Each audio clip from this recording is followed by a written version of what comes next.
Hey, good evening. Dan Fitzpatrick here at stockmarketmentor.com, and it's Thursday, December 4th. I want to look at Taser today. You know, the big deal lately with respect to all the evil police officers that we have and wanting to keep all those guys honest. I say that kind of half tongue-in-cheek and half not. You know, whatever side of that you fall on is totally your business, and frankly, not any of my concern. But anyway, the big stock that's been moving because of that is Taser, because, you know, not everybody, but, you know, there's now a mandate from the federal government that local authorities all wear cameras. Hey, GoPro, maybe that should be the deal. But anyway, so this is in Taser's business, and so the stock's been moving up because of that. Okay, let's just look at this thing technically. Now, I start this with the caveat that you have to have a stop in place. Got to have a stop in place. The reason I'm saying that is because last August, I'll go into some detail here, not a lot, but some. Last August, here it is. Last August, I was on Mad Money talking to Kramer about JC Penne, how it was, and I forget exactly the date, somewhere around here. The specific date doesn't matter. That I was on Kramer's show talking about JC Penne and how it looked like it was poised to go higher. And here was the rationale. And by the way, what I'm getting to here is the importance of stops. Set them. Know what your loss is. So I was talking about how it's really showing kind of a head and shoulder pattern, an inverse head and shoulder pattern here, with these being the three lows here. Okay, these being the three lows. And the neckline being like this. And the measured move on that from the bottom to the top when you add it to the breakout level, which was here. And I don't remember the exact lines, to be perfectly honest. It might have been here because this trade was, I think it was here, because this trade has come and gone like a long time ago. About 5 points here. You want to get a measured move. You want to have an estimate of how far this stock can go. Any stock. In order to, and if you're brand new, and I know we've had quite a few members show up here that are brand new, you're still in your free trial. And if you're not, by the way, really consider that. I think Gary's putting in the email that you're getting with this a video that I did yesterday, basically urging you to take advantage of a free trial. It's like free. Try getting a Christmas gift for free. Free trial for the next 30 days. If you're brand new, you may not have seen this. I did a video on journaling, and we talked about that a little bit lately. And one of the things that I mentioned as far as journaling was that you need to have a justification for why you are getting in any stock. Part of that justification is how high do I think the stock can go if you're going long? Like, what is my price target for the stock? Because if you can't name what your intended reward is, what your expected reward is, then how are you going to know whether it's a good risk? That's really, really important. The other part is, how much are you going to risk? I mean, how much? Don't say, oh, well, the stock here is at 974, so I'll risk 974. Okay, if you want to ride this bad boy down to zero, if the stock breaks down, then feel free. Go ahead and do that. That makes you like one of the worst traders in the world. You need to have what your definition of risk is. How much am I going to lose if I'm wrong? Only when you have the answer to those questions, what's my expected gain? What's my expected loss if I'm wrong? You need to be willing to accept both of those.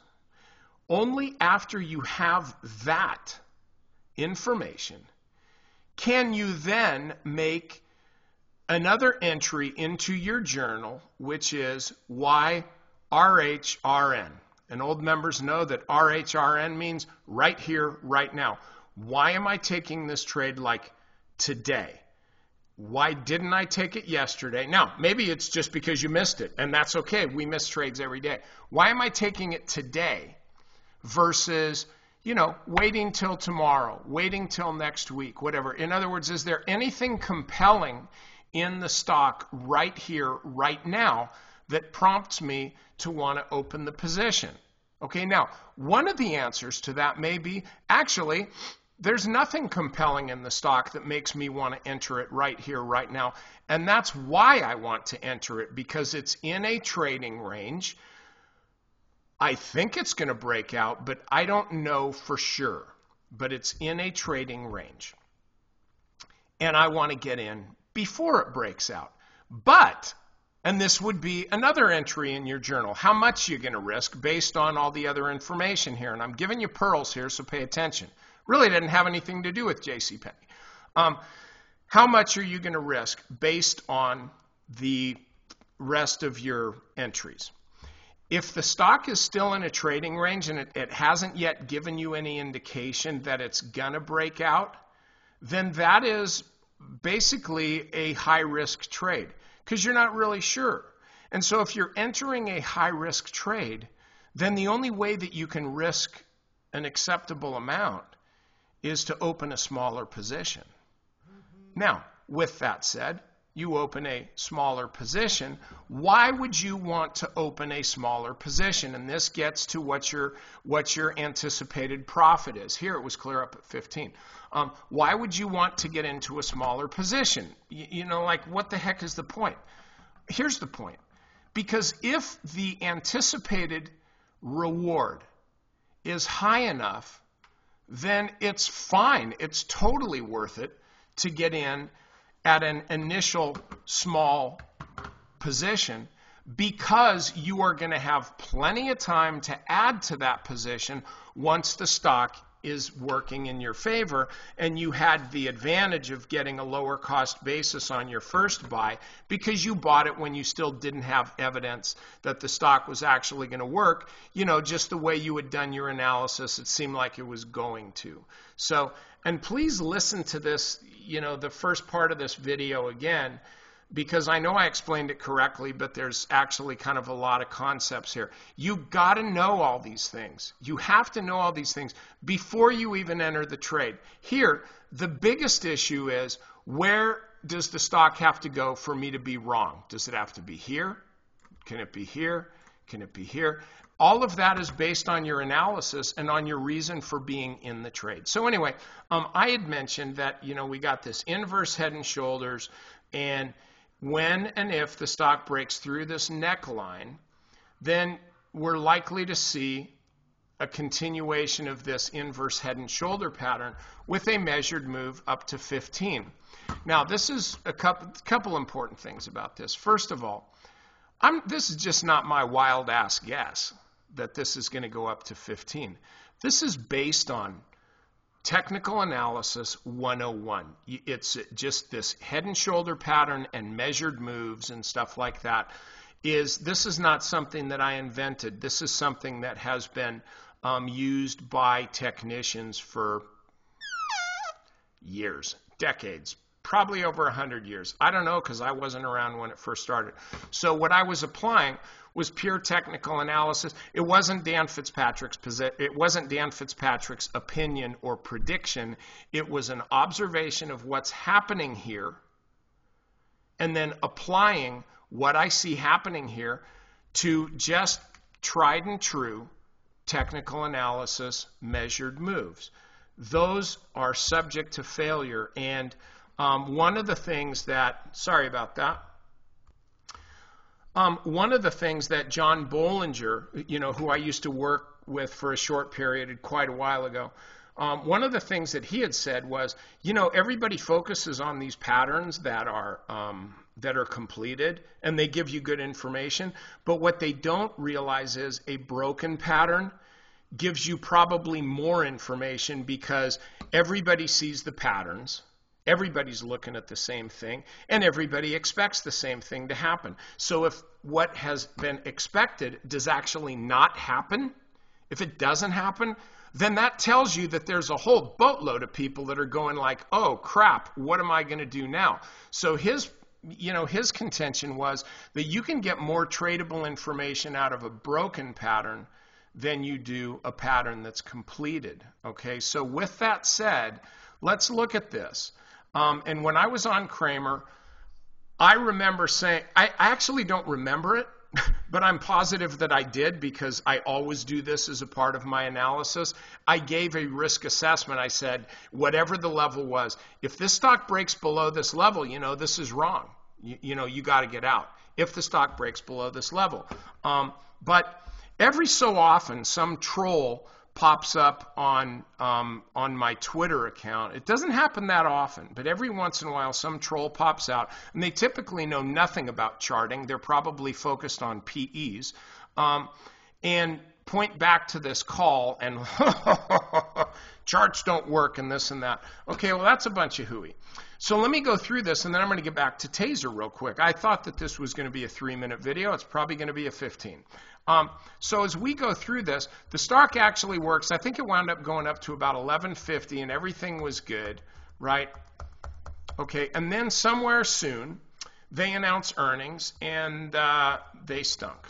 Let's see. So we're moving around here. Now, still, right even at this point, this head and shoulder pattern is still working. Because there's such a move, it's called a throwback. So if this was the breakout line right here, okay, part of a head and shoulder pattern is after the breakout, the stock will often come back to test that breakout. It is called a throwback. As in, fish is too small, throw it back. Okay, and then if the stock starts moving higher, that's actually the completed pattern. Okay, if the stock instead, of course, breaks down, well, that's a broken pattern, and that's that, and all bets are off. Okay, so let's continue to see here. Okay, this now is a stock that you absolutely don't want to be in because the head and shoulder pattern has been trumped. It's been nullified. It's null and void. It's yesterday's potential news. So when you see and again, I'm pointing this out because you need to apply these lessons to all of your trades if you are trading technically. If you're not, you're probably not making very much money. But you need to apply this lesson to all of your trades because you can't look. I've said this for 80 gazillion years. Charts are not predictive. They are informative. If you think that a certain pattern or a certain trend or whatever predicts things, I'm telling you right now, you are absolutely barking up the wrong tree. You do not see predictions in these charts. What you see are the dynamics, the actions of buyers and sellers. In order for me to understand this stuff ages ago, I came up with just a method of analysis and understanding charts called the balance of power, which I've recently changed to calling the power cycle because balance of power is a proprietary indicator of Warden here. And what it means is that there are buyers, which are potential sellers. Once those potential sellers sell, they are potential buyers. Potential buyers are just going to buy. So it kind of rotates around here. So what we're seeing here is that all of the folks that are long, I don't care where you're long from, you're a potential seller. So the potential sellers are coming out. Now, if you're a potential buyer, are you going to look at this move and say, OMG, oh my God, here's the chance I've been waiting for. I'm going to buy JC Penne. No, you're going to look at this and say, well, shoot, that doesn't look good. So you're going to back away, and you're backing away. Everybody's still selling, so the stock's going to move lower. Okay? At some point, the stock gets down to a point where value traders, value investors look at this and they see, whatever the PE is and say, well, hey man, JC Penne's selling at a discount. It was up here. Now it's down here. Their stores kind of stink and all that, but the, stock's worth something. So they may start buying, and that will halt the momentum. It'll slow the momentum of the downtrend. So that's kind of what you're seeing here. Okay, we'll keep going. Keep going. Now the stock's moving up. Maybe there's a few more buyers that are coming in. You know, they're more aggressive than sellers. That's why the stock's going up. But still, remember, this was a key point here. Okay, so the stock's moving here, drifting inward, but still, this is a busted trend. Look at the 200-day moving average is flat, 50-day is down, 20-day looks like it's going to zero by tomorrow, and the price is right around there. So this is a busted stock. Now it's in a squeeze. Hey, might go up, might go down, but it might go up. So we'll watch. Oh crap, yesterday I thought it was going to go up. Today it's going down. What am I going to do? Okay, this chart is not informative right now at all, really. It's just telling you it's in a trading range. You don't know which way it's going to go, but you do know that everything's drifting lower. Okay, so now you kind of get the sense here, not enough aggression in buyers to push the stock out of the squeeze to the upside, so it's probably going lower. At least, quote, not going higher. So, oh my gosh, maybe I was wrong here. By the way, all of this time, you're probably thinking, well, one day is bullish, one day is bearish. You know, of course, any fool can see that. No, any fool can see that. What I'm saying is, during this part of the stock action, you are not long or short. You're flat. You are a potential buyer or a potential seller. You're just waiting to see what the stock's going to do. You're not predicting. Oh, maybe the stock's moving higher. Oh, well, maybe not. I guess not. So you get my point. I can keep doing this, but there was no reason to be in this stock. There was every reason to be out of this stock back here when the stock broke down, which, by the way, was actually not too far below where it was when I was on Cramer saying, you know, you can buy this stock. I think it was at like 954, something like that. I forget. You know, go to the tape. So anyway, this is where the stock is now. All right, 673. You going to buy this stock now? No. If you're going to do anything, sell the stock. I think it's a little risky to sell a stock that's just at 673. You know, I like higher price stocks, but if I had to choose, and happily I don't, I would choose to sell this stock rather than buy it. Now, why? Because the inverse head and shoulder pattern, you know, wherever this was broken? No, that is news from 2 months ago. This doesn't even matter anymore. Okay, we don't care about any of this stuff. We don't care. All we care about is this. Okay, the stock had been trading sideways. You could, you know, if you really wanted to zoom in, you could say, this is a failed breakout. It's really just pushing the top of the channel a little bit, but it's a failed breakout. This, however, is a failure of support. You know, basically this here. Now it's back to this level. But my point is, you know, this stock could come up a bit tomorrow. Stock's actually down over, 3 or 4 trading days, 16%. That's about a time that maybe shorts may start covering a bit. But what I'm telling you is the stock is busted, the chart is busted, and you don't want to be long right now. And so I'll go back again. If you, I'll just say it because I'm assuming some of these trolls get this chart of the day. I've been covering this stock ever since Cramer, walking it all the way through on these charts of the day or in the premium sites, in the premium membership. So this should not be news to you. If you're still holding the stock looking for a $15 price target, you're really holding it for the wrong reasons. So anyway, I wanted to point that out, not because... And hey, you know, I'm not defending myself. I said back here, hey man, I think JC Penne's going to go to $15. So clearly the analysis that I had did not play out. So was I right or wrong? I was wrong. There's no question about it. But as a trader, you don't sit here and stubbornly stick to your guns and say, you know what? Oh my gosh, you know, the chart is not doing what it's supposed to do. How many times have you done that? Well, the market just doesn't get the wisdom of my analysis. The market's wrong. I think the market's wrong. The market's never wrong. The market is the market. It doesn't care about being right or wrong. It's just a big group of traders who are buying and selling. It's just a crowd, period. So you got to understand that. And once you start understanding that type of thing, then you are going to be a much better utilizer of charts. You got to understand this, because if you don't understand that, then seriously, just don't use charts. Don't use them at all. Just don't use them, because they'll just screw you up. They'll just mess you up. Now, let me get back to Taser. Okay, here's the analysis on Taser. This stock is moving. Look at it. This is in like the strongest configuration you're going to find.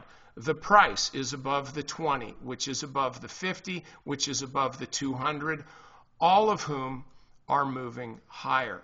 So this is in a very strong uptrend. Now, at some point, this uptrend is going to end. But if you look at the weekly chart, you will see choppy, choppy, choppy, but the stock's basically been in like a 50% range of consolidation over the past year. And it's just now breaking out.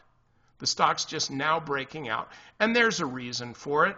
How much is this stock going to move higher because of that news? Look, at some point this story's going to fade. Look what happened to the Ebola stocks. They're not particularly performing well. More on that in the strategy session. So with this with what I just said in your mind, think about this.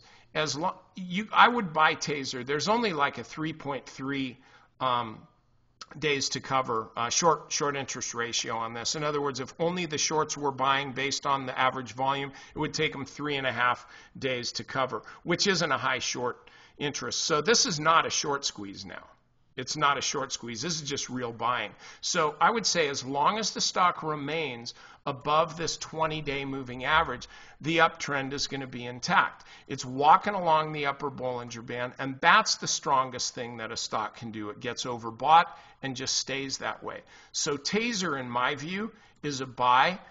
I think it's a buy on any kind of dip, and maybe what you want to do is use like a 10-day moving average. Any pullback to the 10-day moving average is your buy point, okay? As long as the stock stays above there. So you just have to respect the trend and know that it can end, and that means that you say, hey, I think this stock's going higher. I'm going to go ahead and buy it. That's fine, and as long as the stock keeps going higher, you're good. If it starts reversing and starts doing stuff that you don't expect it to do, then you need to not wait for the market to figure out that you're right and the market's wrong. Instead, you just get out of the trade. Okay, so anyway, this is probably the longest free chart video that I've ever done unintentionally. But what I hope is that this gives you some sense of trading. Like, it's not, being right is easy when you're right. When the stock is moving the way you thought it was going to move, it's all good. Life is good. You're skinnier, you're better looking, you're younger, and your knees don't hurt anymore. Everything is good. When a stock doesn't do what you expect it to do, when it does the unexpected, that's when you really got to buckle down. You got to look at the reason why you did what you did. You have to look at the exit that you had chosen before you entered the trade, and you have to respect and support that exit, and you got to be out of there. Okay, so anyway, I hope this helps, and apply the stuff that I've been talking here to everything that you're doing, all of your trading. Now, what's the price target here? Shoot, I don't know, because the stock's hitting new. I doubt it's all-time highs, because I remember at one time this thing was a real big one, but it doesn't matter. It's at an all-time high on this chart, and that's all I care about. I don't know, with this kind of momentum, I would say, maybe $30. You could say a different number and be just as credible as me. I would say $30 maybe. I think it could go $6, which is 25%. That's what I would hope for on this stock. And then you set your stops accordingly. So anyway, that's it. Members, over to the strategy session now. By the way, big volume on this week. Do you know why that was? Oh, because of all the stuff at Ferguson, and then Barack Obama's and Eric Holder's comments about, ending racial profiling once and for all, and we're going to put cameras on everybody, and Taser's going like, yippee, we love that. So anyway, pay attention to this stock because it's working.